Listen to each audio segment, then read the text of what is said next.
Oimore nyakoro mgajuanga geno ni rio makare ka eno diambo mar tichario taikore kodario dueno mana paga chielike margana rio prario kodario katwak ewi chiemo mar jiemo ainya todo mapodhi mbele ka audio ching makawuono kuom thuolo mokwongo nyaka ne tim yiero mapachoka kweth mar Kenya Kwanza gi kweth mar Azimio la Umoja One Kenya Alliance obire parachiel ka giwuok dala achiel ka gikwedo mokalo wach kelo chiemb GMO ainya to oduma ipacho ka siambede koro oganda jo Kenya ainya to jopur koro kayo cham gi koya e puothegi mapachoka waikoni mount gi mathoth to mokwongo wang'iye thundo Weche. I want to tell Honorable Moses Kuria, he will be the first cabinet minister to leave office. And he might leave office before the end of this month or before Christmas. If he continues this, we will impeach him. Jo od bura omedo chwako liet ne jatend migao mar ohala Moses Kuria ewi wach omoduma mar GMO kendo gidwaro ni sirikal ochung chenro no. This goes against the tradition of the IBC itself that for by-elections the ballot papers are printed locally, and again in line with the government policy of empowering local companies and the youth and women and disabled in particular. Jotelo mag Azimio la Umoja One Kenya Alliance koroseo duol mar IBC nitio marach gi omenda e dhi limbe ma ok ochuno. Jadolo mitudo gi bambo kendo nego nyathi ma jahigni 10 jumbe ariyo mokalo gikone ondhi e kaunti ma Migori.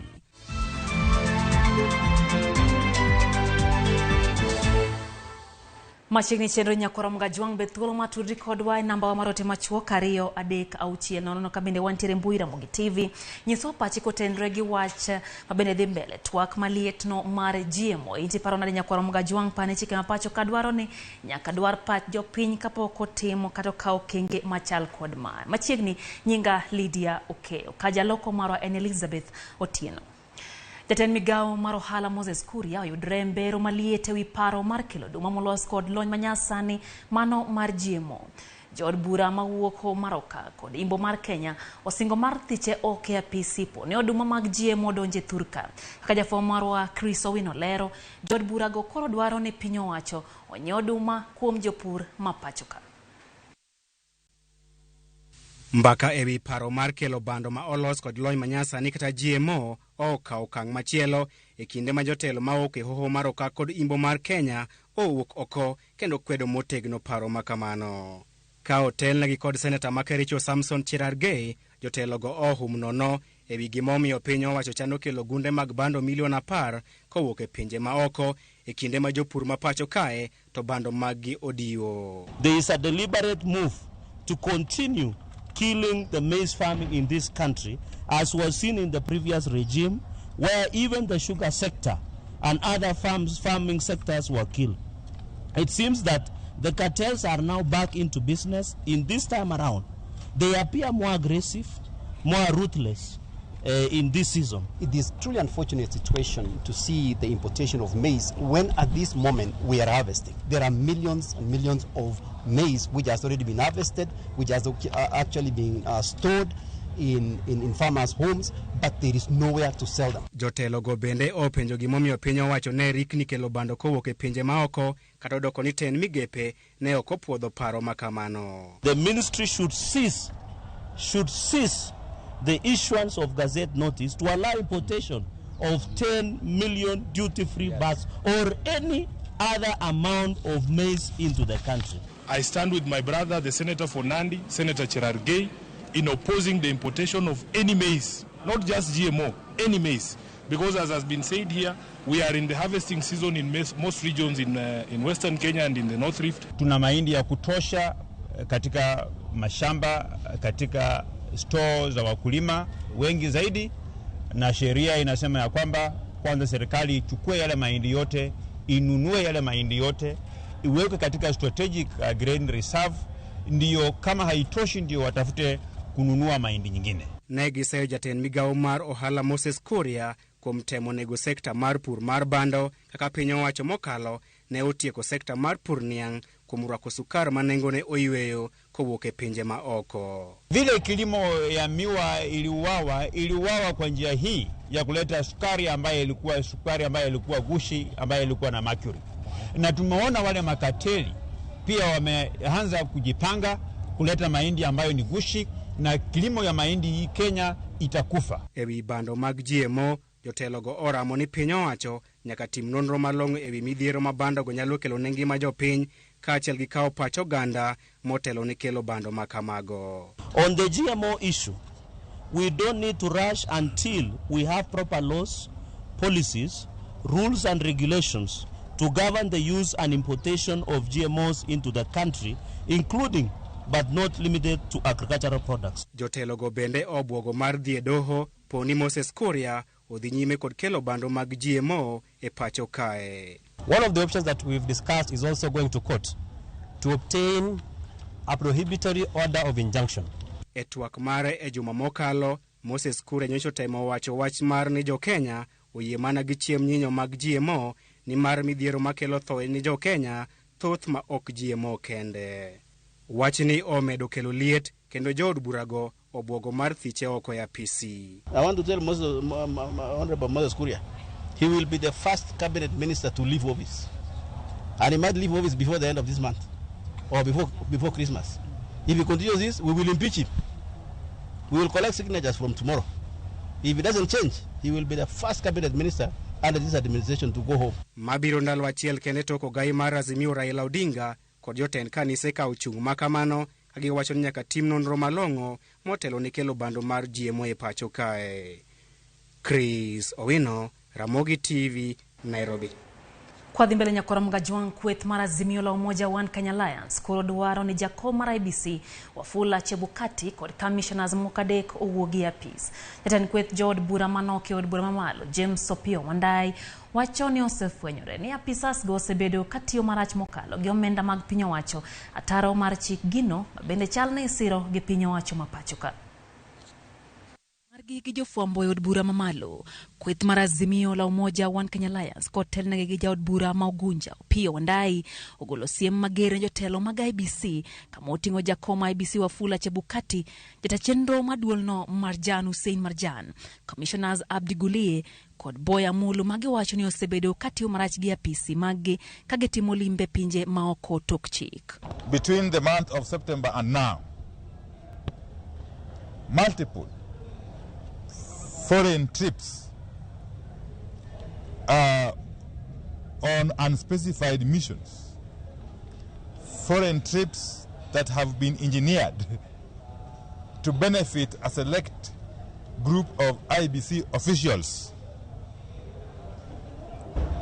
and particularly the 3 commissioners who are going home by January next year. Wandai wacho ni malingling magiseyudo lieko ni jotend duolno mar IEBC osechiwo rak maloso tese mag yiero madundo mibiro time pachoka. Gino mowacho ni ok owinjore wirani chike ma pachoka dwaro ni oloso tese go e pachoka.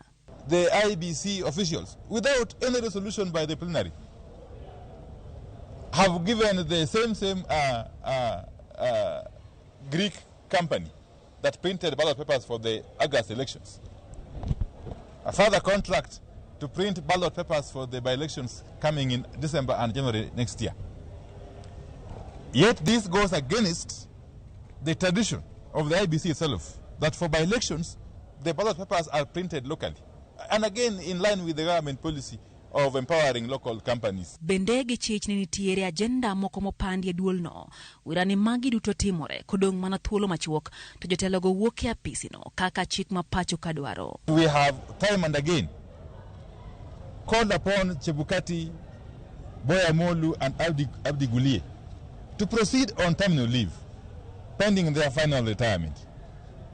Our pleas have fallen on deaf ears because they have since stayed put. They have blatantly refused to go on terminal leave. And now we have known why they have refused to go on terminal leave. Kweth mar Azimio la Umoja One Kenya Alliance osebedo kagolo ng'ure wi duol mar IEBC kama koro biro bang' kane giwuok mager e kinde mokalo kagikwero paro mar golo commissioners moko 4 manochung' ataro gi duoko mar yiero mokalo ya apis. Wadhi nyaka imbo mar Kenya nyakora Mgajuang kama moko kuom jotelo mawuok e imbo mar Kenya ogolo ng'ur margi e wi gino magiwacho ne riwruok mar Azimio la Umoja One Kenya Alliance noketo gitenge e kinde pogo lemo mag tele od bura. Ka gitwak kod jofwambo e od bura, josiasa go koro ose Azimio kuom koso gwelo achiel kuom jotelo mawuok e imbo mar Kenya e kinde gwelo mag jo od bura mag Iala kaachiel gi koso miyo ja od bura Masirisia John Waluke lemo e komiti mano matayo chenro mag od bura. Neginyiso tend Azimio la Umoja mondo koro ter nying John Waluke kaka jakanyo e komiti mano matayo chenro go mag od bura. The community elected leaders will from today speak in one voice irrespective of party affiliations. That the Azimio coalition has not accommodated the Luhya community in the House leadership of both the Senate and the National Assembly. That the Luhya community was shortchanged in the East African Legislative Assembly elections by both the Kenya Kwanza and Azimio coalitions.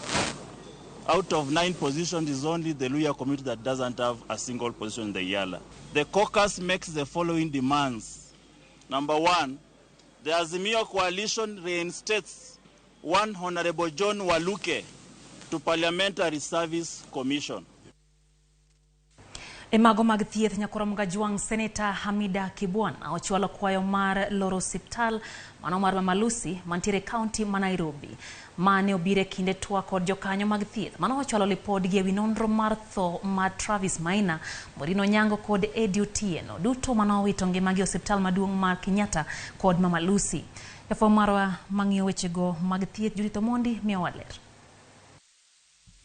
Nonro mane ogol kod jolony mag thieth mamenyo kaka itayo sekta mar thieth lero ni osiptal ma Mama Lucy ok owinjore ketie okang' mar level 5 kaka en sani. Gikoni kar keto jotuo moheore ICU ma Mama Lucy ok ti. Bende kar cholo mine mayach diny ok owinjore gi otendni 4 ma iketo kanyo. Mama Lucy Kibaki Hospital does not have adequate infrastructure. We realize there is inadequate triaging. There is only a spot which is for triage, but it also have limited accident and emergency and lack of ICU and general patient flow, which is not commensurate with a level 5 facility. Mane omiyo Senator Hamida Kibwana ochwalo paro mar loro osiptalno nyaka los weche ma osebedo kamiyo ji mathoth wito ngimagi kuro. Why did we have to wait for Maureen and baby Travis to die for us to identify all this? Why maybe even the doctors? You can imagine you're having 2 doctors, 3 nurses with the kind of load that we're having in Mama Lucy Hospital. So why are we operational? Why is it operational? And I'm just wondering, for me, I would say, and I have been recommending all the time that can we close this Mama Lucy temporarily? And then let's see how it can be. The infrastructure can we have again professional doctors, trained nurses? What you're saying is that it doesn't have to be permanent. To be honest, it's a good hospital wherever it's situated and it's serving people. Mane obiro e kinde ma jolony mag thieth mamenyo kaka itayo sekta mar thieth ne chwalo lipod gi ewi kuonde thieth 3 gi ahinya to kotenore kod tho mar Travis Maina, Morino Nyango kod Eddie Otieno mane owito ngimagi osiptal maduong' ma Kenyatta kod Mama Lucy. Gikoni ji 3 gi duto ne owito ngimagi nikech ne okoru thieth maggi. Hospital management responded that this was done in order to stabilize the patient's condition before the operation. However, the team noted that there was no adequate documentation on patient's management notes to support the same. So that means there was a delay of about 1 hour to be able to collect the blood and the blood products from the laboratory to transfuse this particular patient. Senators manie kamiti marango weche thieth osingo ni giikore mar kolo wachni kendo neno ni ji duto ma itudo kod rem e tiyo tich makare oyudo kum ma giwinjore godo. We want to assure you as a health committee we are not doing this in vain. We are taking this issue very seriously. I know this is one of the very few reported cases. Many out there are not reported. Whoever is involved will face whatever disciplinary actions will be bestowed upon them. And as we push for more resources to the counties, we would also love to urge the county chiefs to ensure they offer an enabling environment for the different health workers to give basic services that are needed by the ordinary people. Kamiti ni ne osewinjo ng'ur kowuok kuom anyuola mar joma ne owito ngimagi, tendo osiptende go duto kod jokanyo mag sekta mag thieth mopogore opogore. Gisingo golo duoko mabiro kelo lokruok e sekta mar thieth e pacho ka. Judith Omondi, Ramogi TV, Nairobi.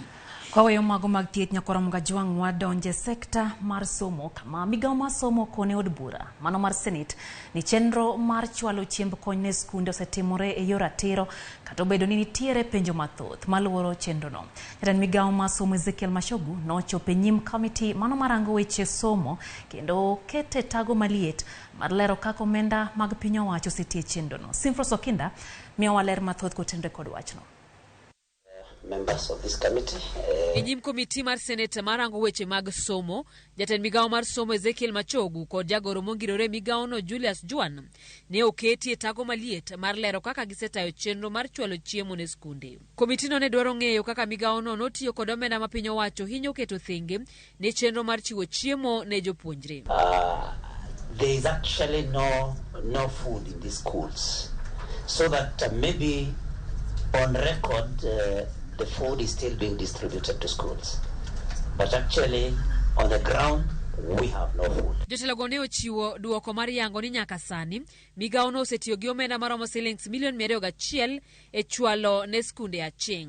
Shillings milion 607 e nyiewo chiemo ka milion 54 osetigo e chwalo chiemo go ne skunde maoro kwako e gwenge mag Turkana, Samburu, Garissa, Wajir, Marsabit, Isiolo, Tana River, Mandera kod West Pokot. The money so far received from the exchequer is 865,807, which includes Kenya shillings, 201,567,600 for the Omicron school meals cash transfer. Kenya shillings 617,360,806 for procurement of food commodities to 10 counties that have been worst ravaged by the ongoing drought and the famine and the transport services, amounting to Kenya shillings 54,637,401 has already been spent. Machogu wacho ni piny owacho ni kod chenro mar medo omenda ne chenro no. As we are aware, this administration wants to double the number from the ones we are feeding now, 1.6 million to 3 million. So what is likely to be done is that there will be an increase in the allocation such that we are able to gather for many more pupils. And honorable chairman, we are even looking at slum areas and also informal settlements, particularly in Nairobi, because wachni kata kamano no kwedi kod thoth senators matuoni pogi neno chenro mag chiwo chiemo e skunde manie counties maggi magin counties e listi monego yud chiemo go. Is still classified under ASAL counties, and if so, I would like to know also how many schools in Lamu are receiving the food from the national government. None of them said we are in a government program, the school feeding program. So where is it? Where are we? Where are we saying that there is food? And I was happy to hear say he doesn't know where it is in Kajiado. If it is not in Kajiado, where is it?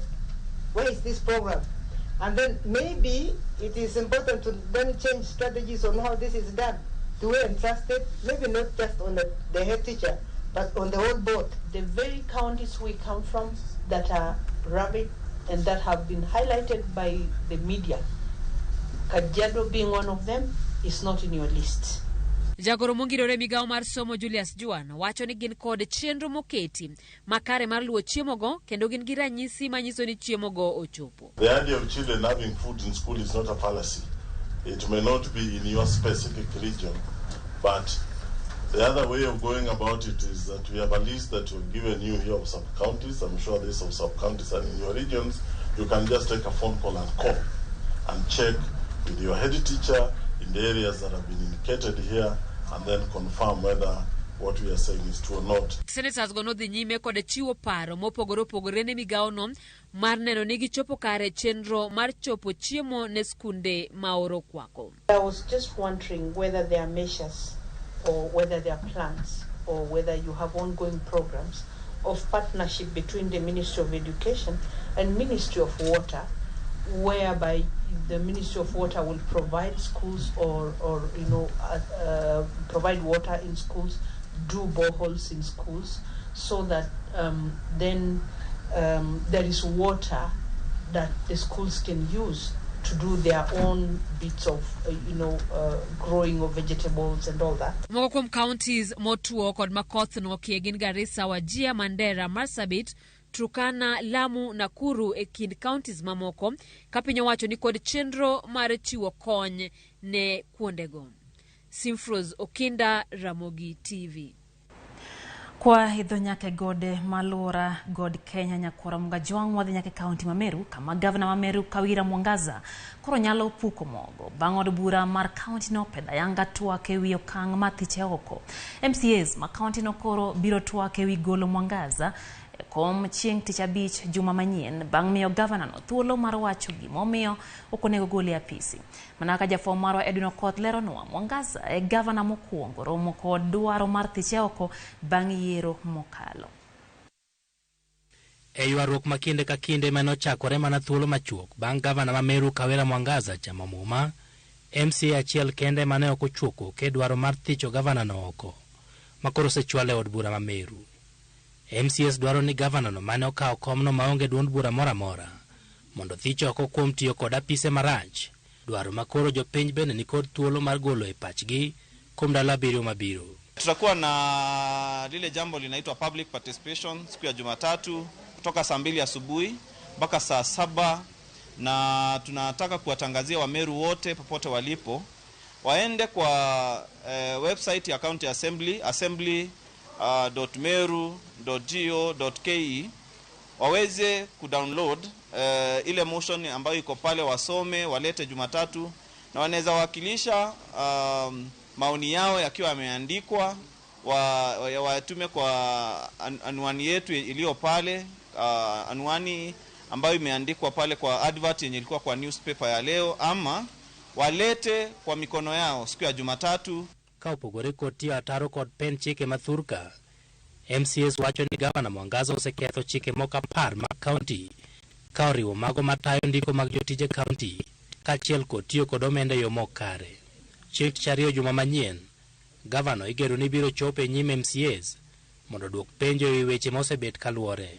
Tunatarajia gavana atapewa nafasi pia kuja hapa ajitetee mbele ya wabunge, na Jumatano tujadili yale mambo ya ule mswada na tuweze kupiga kura yetu kulingana na, tukiangalia mswada wenyewe, tuangalia maoni wananchi, na gavana mwenyewe anaweza fika kivyake ama atume mawakili wake wafike wamtetee mbele ya bunge, na tutaangalia pia kujitetea kwake na venye atasema yale mambo ambayo ameweza kutajwa pale kama sheria ambazo amevunja, na yale mambo yote amefanya ambayo tunaona yanaenda kuleta aibu na kuleta shida kubwa na uvunjaji mkubwa wa sheria kwa kaunti yetu ya Meru. MCS wacho ni Mwangaza ne omiyo jaode Murega Baishu tiche tok chik kendo tiyo kod apise marach kane ochuno jotije kaunti mondo land kambi ne man kod wang' jowi mar Weche TV, kendo jok mane ok otimo kamano ne obwogo ni obiro riembe tich. Jood bura ma Meru bende omako lweny kod gavana no ewi moko kuom weche maduol makedo kod mibadhi EACC ne ondiko ne dwe mokalo, kama wachore ni Kawira ne ondiko nyimine gi 2 tiche tok chik. Lwenj gavana no bende koro ni kod ranyisi ni nitiere lwedo moro manyalo bet ni dhire ma opogore kod MCS ma Meru, kama koro MCS ne omedo ne ketho ma itudo kod duoko moko kuom jotelo mawuok e kaunti no marach, ka oriwo jatend migawo mar pur Mithika Linturi kaachiel kod seneta mar kaunti no Kathuri Murungi. Thoth MCS ma Meru ne oyier kod duond bura mar UDA, kata bed ni gavana no mane ok ochung' kod duond bura mora mora bende ne oseyango ni otenore kod kweth mar Kenya Kwanza. E thuolo mar juma achiel mabiro, kweri biro yang kama tend kaunti ma Meru biro chomo, ka bende ywaruok ma kamano hinyo mana jopiny ma ok yud dongruok mane gigeno kinde mane giyiero jotelogo. Edwin Okoth, Ramogi TV, Nairobi. Wang'yo matimore e pinje maoko nyakoro mga juang kama jatend piny Kenya William Ruto osechopo e piny mar Korea ma milambo kata South Korea e limbe mandala dek manogwele kod jatend pinyno Yoon Suk Yeol. E limbe mare Ruto chano yore romo mar weche ohala kama obiro lombo joket mwandu ma pinje maoko ene onegi timo ohala kod piny Kenya. Piny Kenya chano bero siep gi pinje mag East Asia kendo oneno ni oloso thuolo mag tich e kinde pinjego. Ruto bende biro romo gi jo Kenya ma odak e pinyno mano mar South Korea.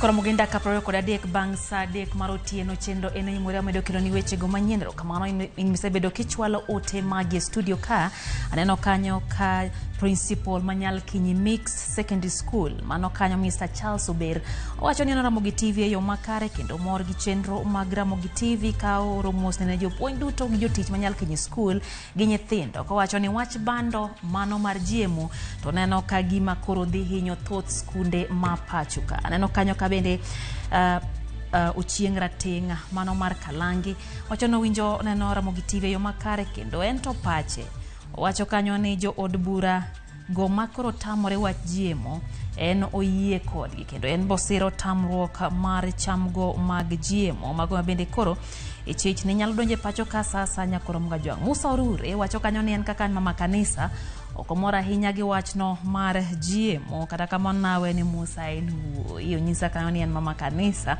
jatelo no nyaka koro dhi dala kapacha kwadwa chiemb GMO iwacho ni in Ken kawuok e gwengego marungo in bende siro wach mar thicho Moses Kuria e apisi ponono ni wachno mar GMO kata chiemb GMO ochope pacho ka. Odhiambo Walter Ambonya wacho kanyo ni ento ochamo GMO gi omena mochiel sechegi mano mar sadek akiano yude kure. Joseph Okoth Jesus wacho ga ni ntiere si account en bene ntiere kodwa e chendo Cityman bende wacho ni en dudi Ramogi TV chopo dudi e makare mako Juang David bende wacho kanyo ni Ramogi TV chope gweng manyaka Nyabondo Soko Kahawa e yo makare. Jimmy Kevo wacho kanyo ni odumago kwanyal ka odumago kendo koro giduok gadoka kuma gigolo gie mago dwa mag GMO dagi wachno mokalo mano kanyo Jimmy Kevo kae to kanyo bende Maemba Victor wacho ni ntiere sindo kendo Ramogi chopo sinde yo makare. Francis Obuanda wacho ni GMO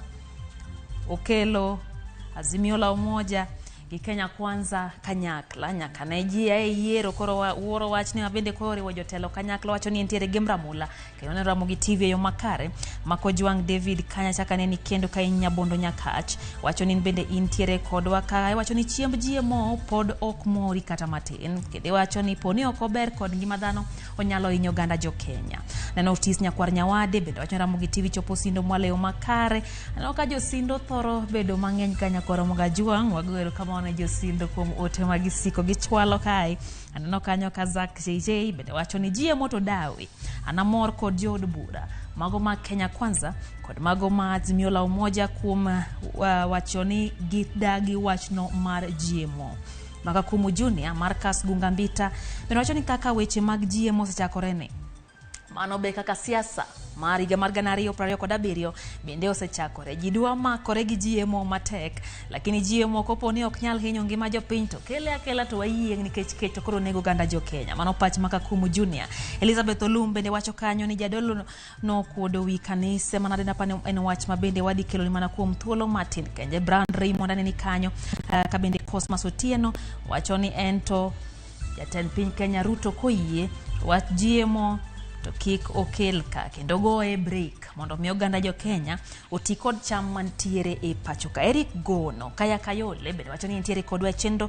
Nyar Eric wacho ni en locked wacho kanyo ni opoyo bila kuom tiyo matek magi yudo jalemo mano timo tim no mar juok. Stephen Otiwa mano mwalimu bora bende wacho ni ntiere kodwa chendo nyakon mga Juang med chwalo ote magi kata kamano podwa dhi yo matin to waduogo kod weche moko manyien med oronwa ote magi 3-6 no ka bende wantiere mbui Ramogi TV mano Facebook achiel kachiel kata Facebook live bende wantiere Twitter gi YouTube bende nyalo yudo wakete mana ka Ramogi TV waduogo bang' thuolo machuok.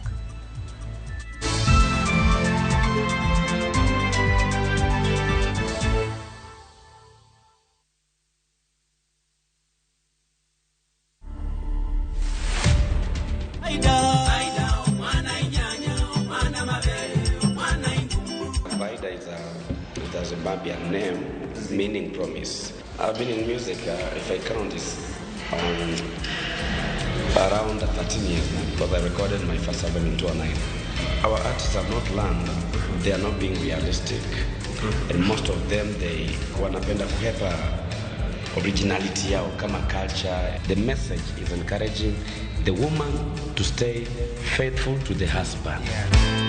To watch this story and more, download the Citizen Digital app today. Kenya's #1 app, Citizen Digital.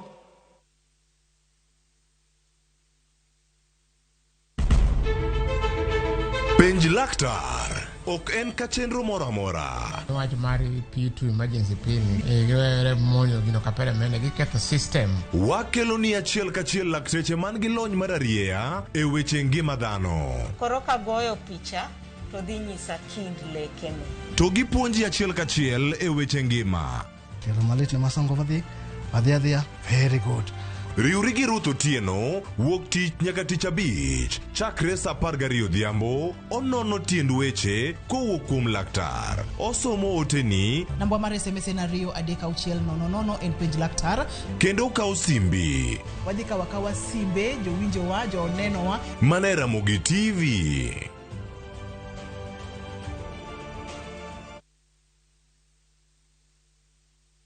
Welcome to Shabekila.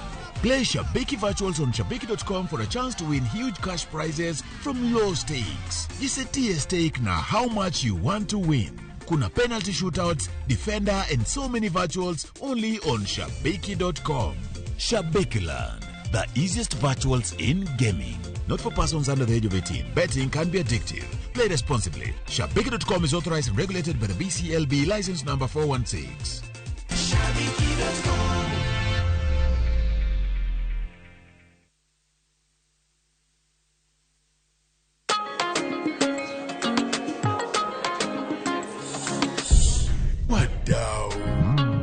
Mnaweza do more na direct line. Do more. Sasa mnaweza mkakava mali na bizenu zote kutokana na risks tofauti. So unaweza cover hardware yangu yote hadi stoko iko nje in case ya wezi. Na botiki yangu kuchomeka. Hiyo yote no machia direct line. Na pale kwa site naweza kawa construction yangu, mashini, mafundi na shule yangu, wanafunzi, wafanyikazi. Basi na in case mimi nipate ajali rahisi no machia direct line. Omera, what about my palatial residence? Nama achia direct line. Do more na direct line. Visit your nearest branch, agent, broker or bank assurance partner today or SMS Bima to 23454. Direct line. Every day is sure. Do more.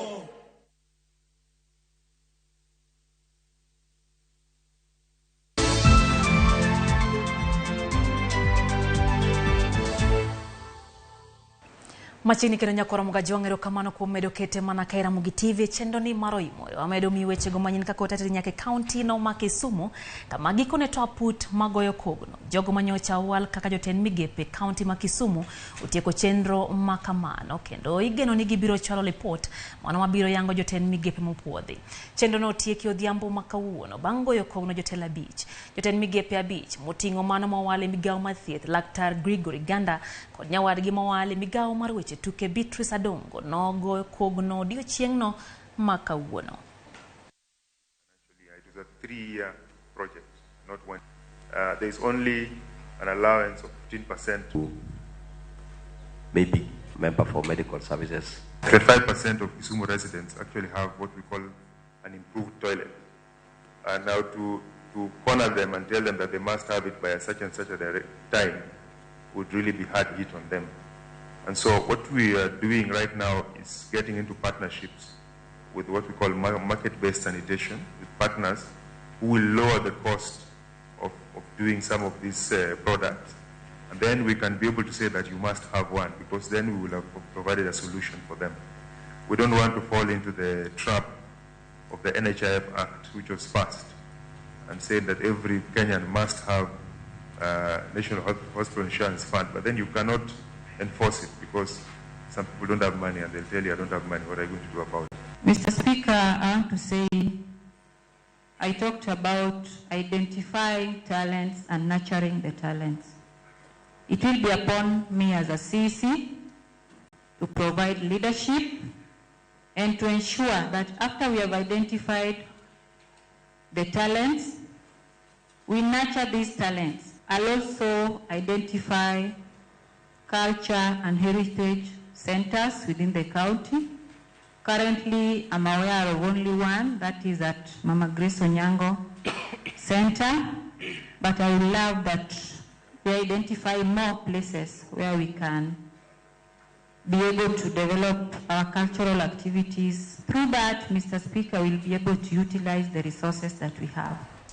Kwaya Kisumu Nyakoromoga Juang ateri nyake kaunti no Masiaya kama od bura ma kaunti Masiaya opodho ji duto manyocha wal ne lemo mag jotend migepe opogore mano karodoko ni nitie moko kuom gi ma ok ochopo dwaro mar bedo e apisego. Report ma opedhe od bura Masiaya gi MCA ma Osonga Sylvester Madialo oyangore jotend migepe go opodhe duto katodoko ni nitie moko kuom gi ma ok onyiso nyalo matayo migepe manyocha ogwelgie. Report no yango ni moko onge kod lony kod somo madwarore mata ya pisego. MCA Maimbo Francis Otiato to lero nigi kao kang mar podho jogo duto ni mar gine e ji ma gavana oyiero kendo nitie geno ne ginyalo tiyo kaka dwarore. But before you pass the when you are talking of 10 years experience or even 5 years of experience, and then I saw people in their 60s who could not really express themselves, then I always say that the years of experience is overrated indeed. So I am even compelled to think that even persons with 1 year experience can therefore serve. Now that the appointing authority, in this case His Excellency the Governor, has done its bit, and as a House we have also looked at the persons that were nominated, I will be supporting this list as it is, without any further amendment. But while at it, I would really want to call upon and voice my concern that when we will be looking at the CEOs now, I really want to see the youth of Siaya in this list. As Kiswahili says, tunataka maisha bora, siyo bora maisha. And for that reason, I find all these nominees unqualified for these jobs, and I beg to oppose. Whenever we will find any incompetent person, let that person be relieved of his duty immediately to give us way and for SIA to move on. Otherwise, Mr. Speaker, we congratulate the committee and let's move forward, give the executive what they want.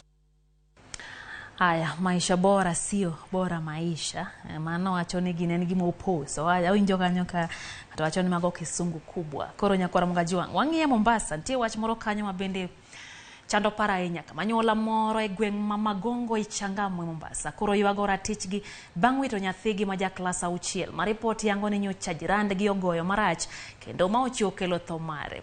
Ma ikoni no timore bang' nyathino pado nyawadgi mane gitugogo ka wuon nyathi mano padino okawe modhi okage kwiri. Joja oko miyo waler koya Mombasa.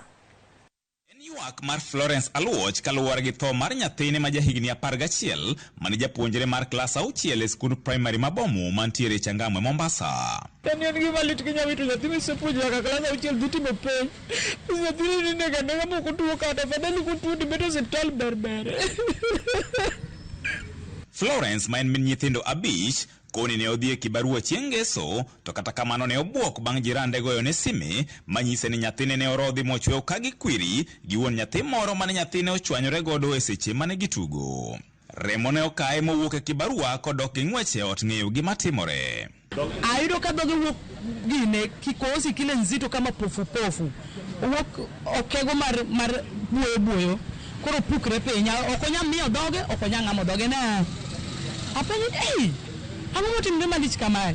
Akaya kata kete pikipiki to ng'wech. Achopo ka polis. Kachopo ka polis, to polis okona ni, "Hey mama, gini tek makikibed ka.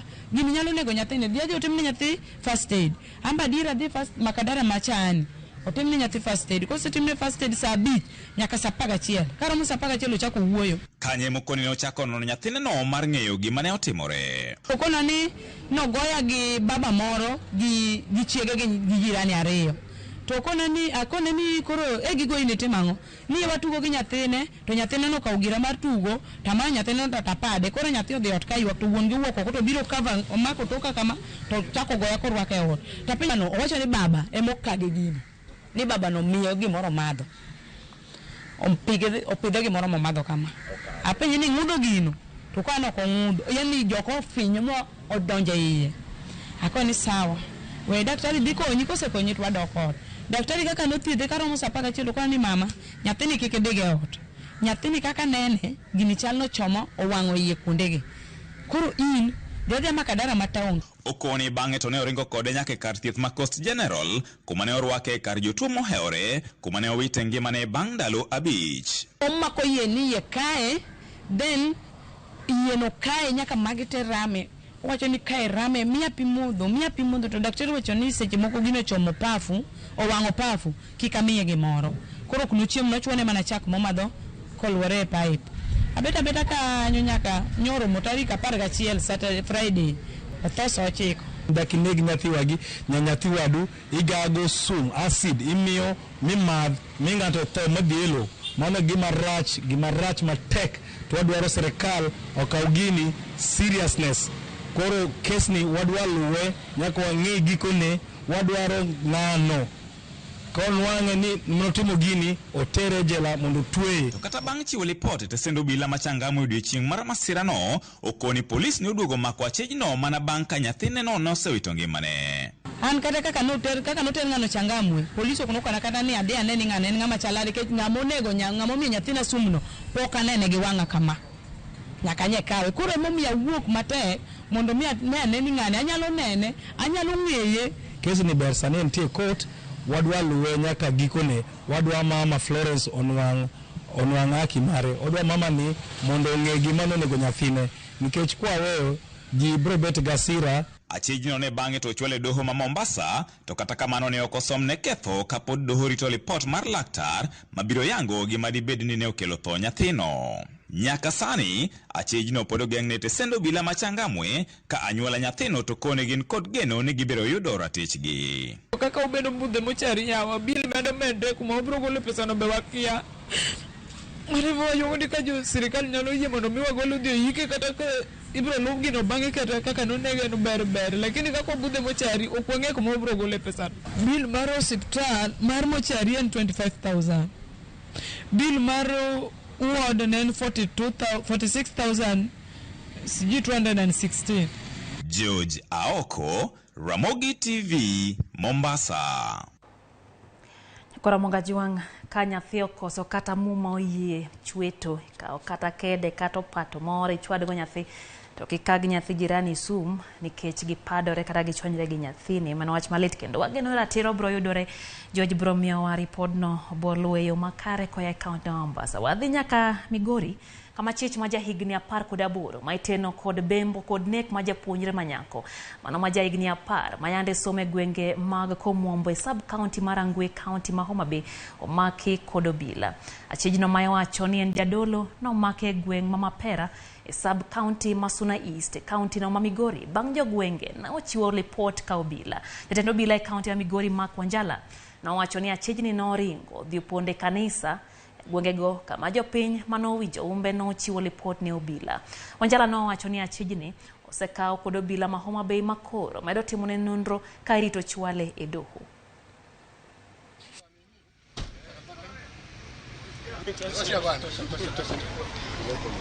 Hujachukua na nje? Hujachukua na nje? Sasa tukutolee upige. Leo kuna kijana ambaye anaitwa Rafael Okinyi wa miaka 18. Nasikia anaitwa kasisi ya Alejo Maria.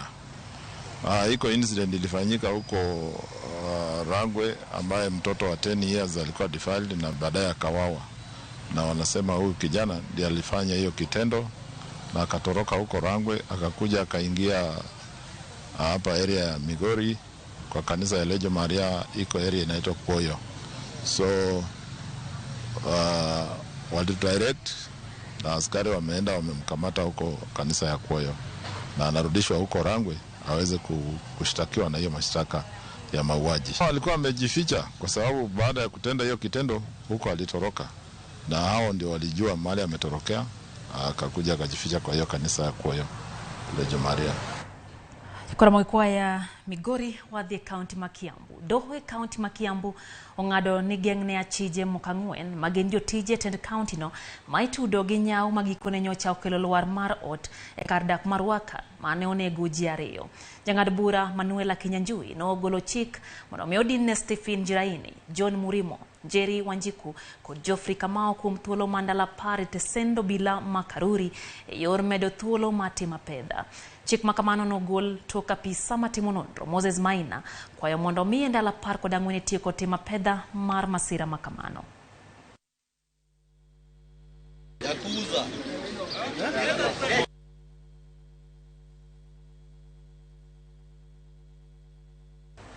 Kwa dhimbele nyakwara Mugajuang kaka yorji manegi midhiero markech riwruoge ma ok mag piny owacho no dhi nyime gi chwalo chiemb kony ne gwenge ma oro kwako. Jafo marwa Betty Juma miyo waler mar wachno.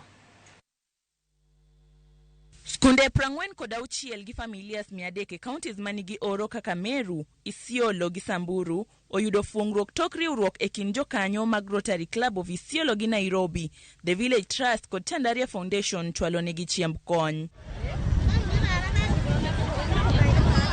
Kaluwore gi jakom mar Rotary Club of Nairobi gi Tandaria Foundation Nelson Mburu, negi biro gi paro mar chwalo chiemb kony kaluwore gi lipode magisebedo ka gineno e ute fwambo mopogore opogore manyiso kaka familia mathoth osebedo ka chandore gi kech. We chose this side because it was the most affected. We know there are about 4.2 million other Kenyans who are hungry, but you can only do one place first before you got the rest. Of course, we have done a few other projects here, more sustainable projects like borehole, preparing water dams, but this was urgent. So long term, we want to have interventions which make sense to the economic development of this area.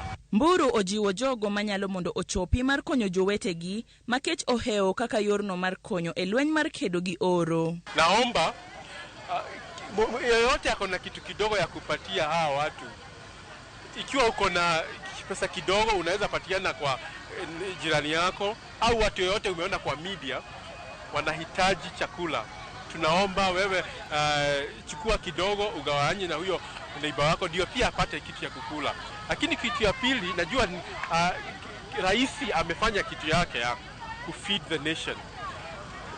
Usifikirie ati nchi yote inaweza kuwa inapewa chakula na rais au na the government. Kila mtu ni serikali, kila mtu mwananchi anafaa kusaidia neighbor yake. Dr. Sara Kilemi, jakanyo mar The Village Trust bende ojiwo chenro mag kunyo yewni gi kunyo kisima mar konyo jodak e yudo chiemo. We hope that like now when it's raining a lot, the government will put mechanism in place to harvest the water which is being wasted, and that water can be used for irrigation.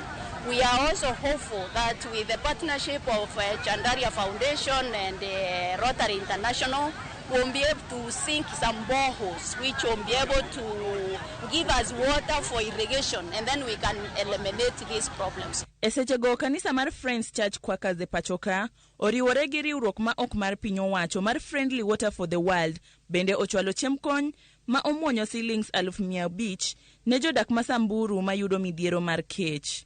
Eric Lijodi mane otelonegi okwayo ten piny owacho oti kanyakla gi 10 counties mar chwalo kony ne jogo ma midhiero mar kech oheo e pacho kae ka okwayo piny owacho omany yore mag kedo gi lokruok mar kor lwasi. Tunasi serikali yetu, the national government alongside with the county governments wakiweza kushikana kwa pamoja na wakiweza kufanya kazi kwa pamoja, tunajua ya kwamba tuna uwezo wa kuweza kusaidia wale wote ambao wanakabiliana na hii janga ya njaa katika sehemu tofauti tofauti katika nchi ya Kenya.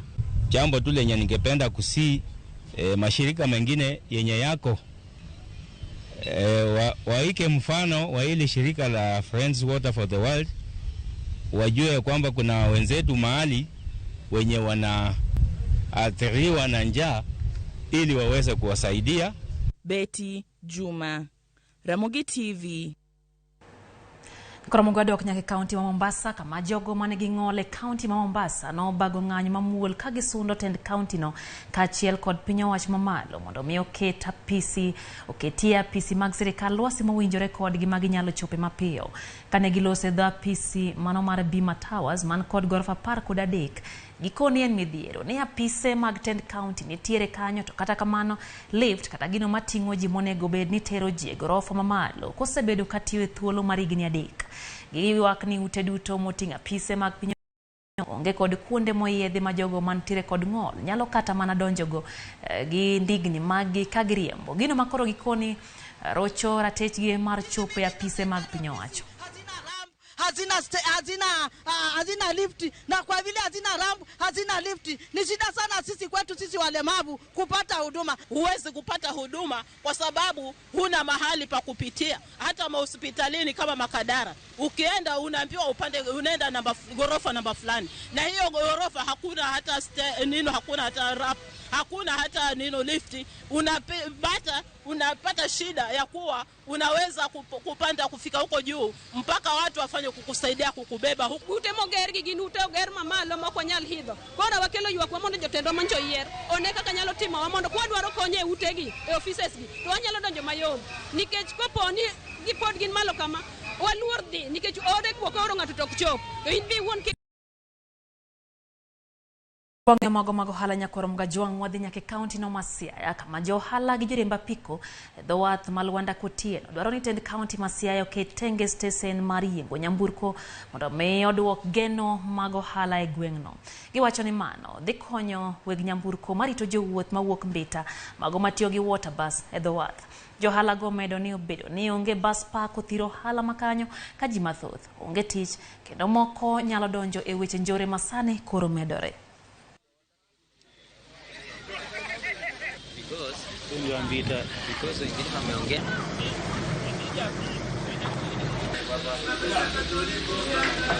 Tane water bus ko biro to kaw oloro mana joma dhi Kisumo, joma onego idh kata pikipiki odhi loro Misori idho pikipiki ma Misori, manyiso ni jo pikipiki ma Misori ema odongo.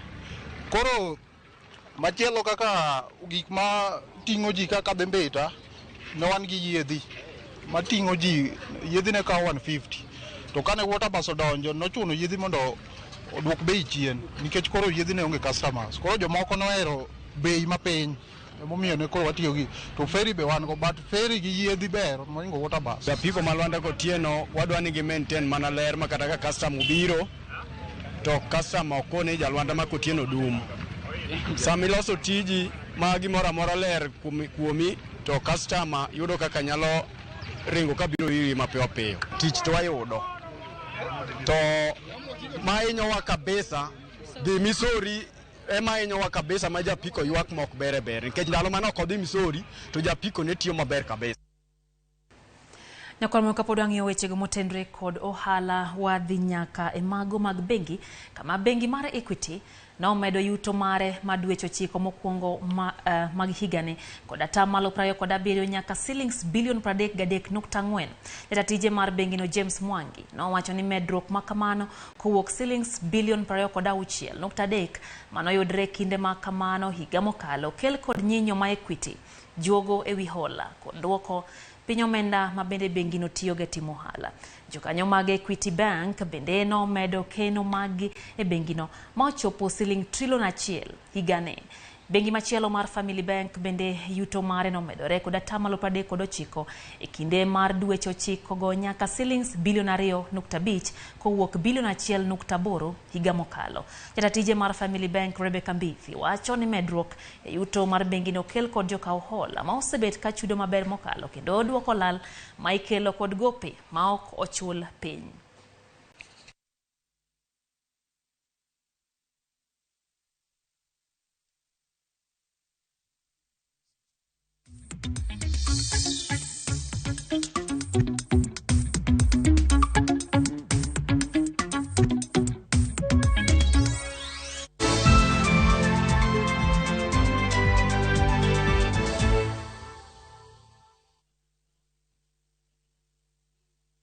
Collect fare kwa boda au matatu ukitumia ViewPay cashless na uqualify for bima ya 100,000 shillings pamoja na medical cover ya 20k na permanent disability cover ya 100k kwa 5 bob pekee. Dial *236# today to start using ViewPay cashless.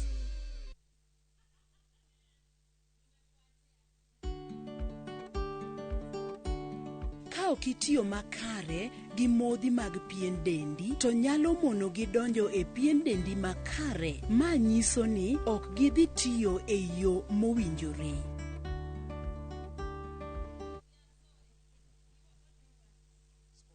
Twende maju na View Travel. 5 days Dubai or Zanzibar from $600. 5 days Mauritius from $900. 4 days Seychelles from $1,000. 5 days Malaysia from $1,500. 5 days Thailand holiday from $1,100. 5 days Cape Town from $1,000. And Bali 5 days from $2,200. Call 0703-254-254 or email connect@viewtravel.com. To fly Maju, Bob.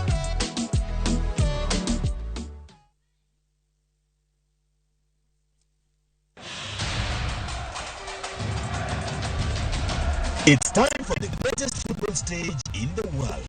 Hapa Shabiki.com tunakuletea the Qatar Jackpot. Rahisi sana. Correctly predict 6 World Cup games kwa shilingi 8 pekee and win 60,000 shillings za haraka kila siku. Tuma neno QJP to 29063. Believe it. 6 World Cup games, 8 bob, and 60,000 shillings cash is all yours. Play now. Strictly not for persons under the age of 18. Betting can be addictive. Play responsibly. Shabiki.com is authorized and regulated by the BCLB. License number 416. Shabiki.com.